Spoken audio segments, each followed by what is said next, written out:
As class ended, the students continued to speak, and it turned out that Layla wasn't the only one who was concerned about where Vorden and Quinn went.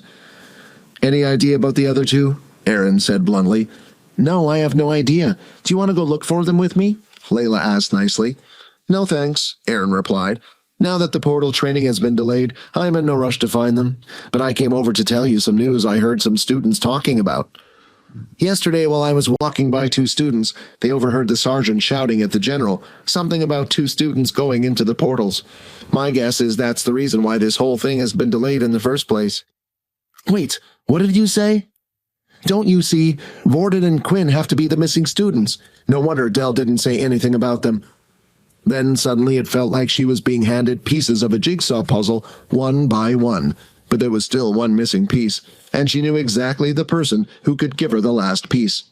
Peter felt like Layla was staring into his soul. This whole time he had been worried. What if someone had seen him leave the portal room? What if the other first years reported it was him? Then when Layla had spoken to him in the morning, he slipped up. He was trying so hard to act natural, it had the opposite effect. As soon as Layla took a step forward, Peter got out of his seat and ran for it. "Aaron, we have to get Peter. He knows something." "What makes you think that?" Aaron asked. "A person who isn't guilty doesn't run away for no reason." Blood was dripping from the top of his head and started to go trickle down to his eyebrow. He lifted his hand to wipe the blood while holding a dagger made of mud in his other hand. "What did I say? You got us killed, Vorden. Will you shut up unless you want to fight the damn thing instead? Fine then, let me take control of the seat, and I'll fight this damned rat." Vorden then left the seat in his mind and allowed Rayton to take his place.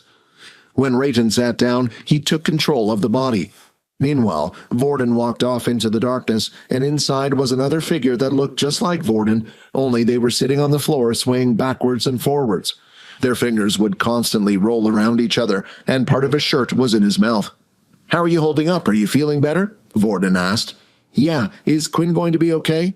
he said as he continued to sway backwards and forwards. "I'm sure he's fine. You know he's special. We all did from the moment we first met him. Special, just like Kaser was, and Marlin, and Fufu, but they all died as well." Vorden gulped as he could see the swaying getting faster.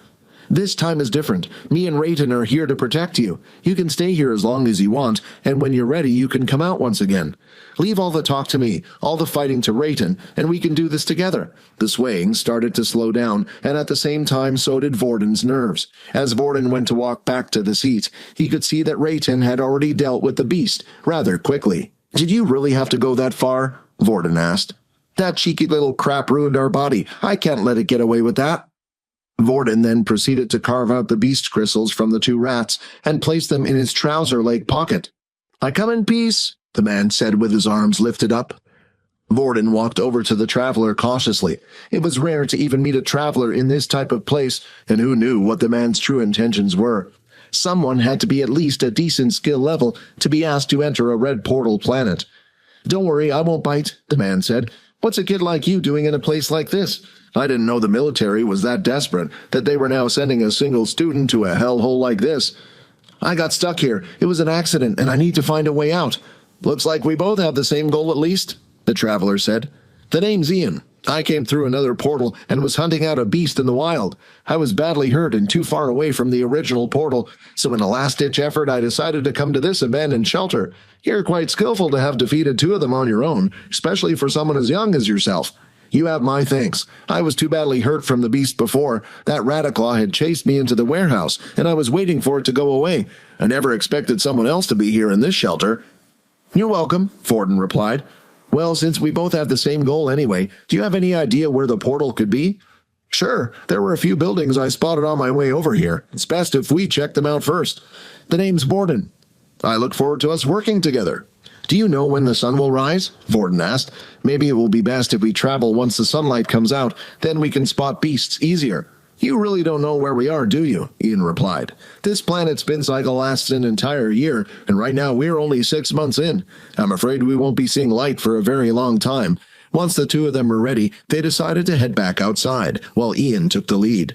They made sure to travel close to the buildings, rather than in the middle of the street. If anything spotted them, they could quickly dart inside for combat. "Hey, Vorden, I have an idea," Rayton said. Why don't we kill the adventurer while he's weak and get that crystal of his? We could sell it for a fortune or even make some really good equipment out of the thing." "Are you an idiot? Once we kill him, then what would we do? His ability would only last for 24 hours. If we don't find a way out of here in time, we would be completely done for." Then suddenly Ian stopped as he spotted something. "Look over there," Ian pointed. In the middle of the street lay a single dead Rattaclaw. The two of them looked around before proceeding to move closer to it. "It looks like it wasn't killed too long ago and had its heads been pounded in," Ian said as he bent down to get a closer look. Then he suddenly pulled out a beast crystal. Whoever it was, they didn't have time to remove the beast crystal. They were probably being chased by something else. "Actually," Vorden said out loud, "I wasn't the only one who came through here by accident. My friend came here with me, and I was actually hoping to find him." "I won't ask for details," Ian said, "but don't get your hopes up. I was surprised to see you alive, never mind your friend." Ian felt like he should try to help out. He started to inspect the Rattaclaw on the floor and found a trail of black blood. "Come on, let's go see if we can find that friend of yours." The two of them continued to follow the trail until it eventually led them to a 3-story building. As they entered the first floor, it was mostly empty with no signs of anything, but Ian decided to continue to follow the trail of black blood that led up the set of stairs. "What happened here?" Ian thought. As they walked up the first set, they could see more and more black blood splattered everywhere on the walls. Then, when they walked up even further, the two of them were stunned at the scene.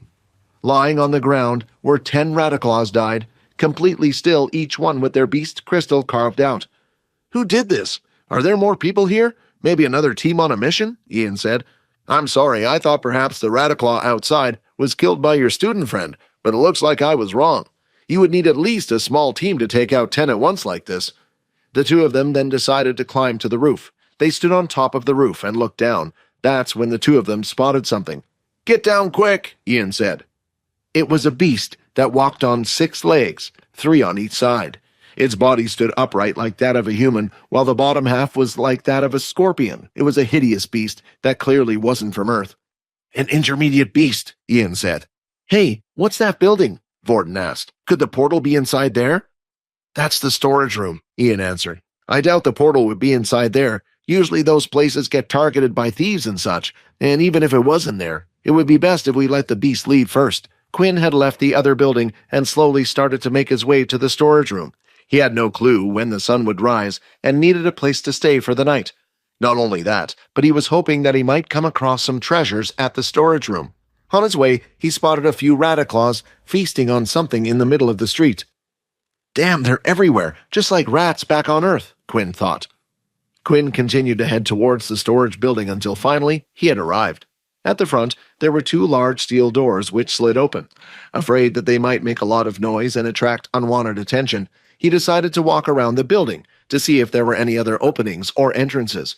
With his back hugging the side of the wall, he peeked out to take a look. It seemed like there was another Rattaclaw, only this one was squealing and on its back in pain. Its cries were weak, and he wondered just how long had the beast been there for. He came out from the side of the wall and walked up to the injured Rattaclaw on its back. As he got closer to it, the Rattaclaw snarled at Quinn and tried to swipe its claws out. "Still trying to kill me even in this state," Quinn thought. "Let me put you out of your pain." He walked up to the beast, and with a single blow to its head, it had died. As Quinn looked at the back of the building, he could see a small hole in one of the corners. Did the Rattaclaw come out from there? Before entering, he gulped at the thought that perhaps whatever injured the rat might be inside. Crawling on his front, he had reached the hole and tried to pop his head in. It was big enough for a human to fit through, but what he was afraid of was inside the building. He crawled through the hole and entered into the hangar. Nearly everything inside had been destroyed. There were no airships, mechs, and no beast weapons.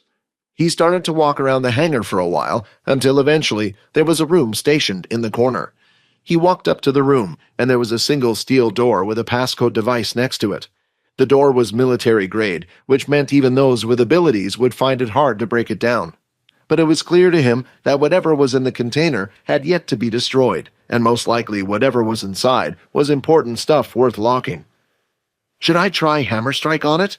He looked at the passcode on the side and pressed 4 random digits before pressing the enter button. Beep.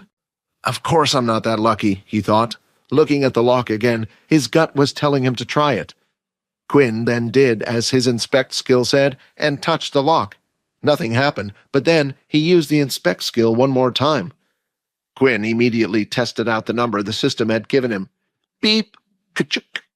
The door then made an unlocking sound and swung open. Hi, Quinn here. Wondering what happens next? If you want to jump the queue and unleash all episodes, click on the link here and install the Pocket FM app.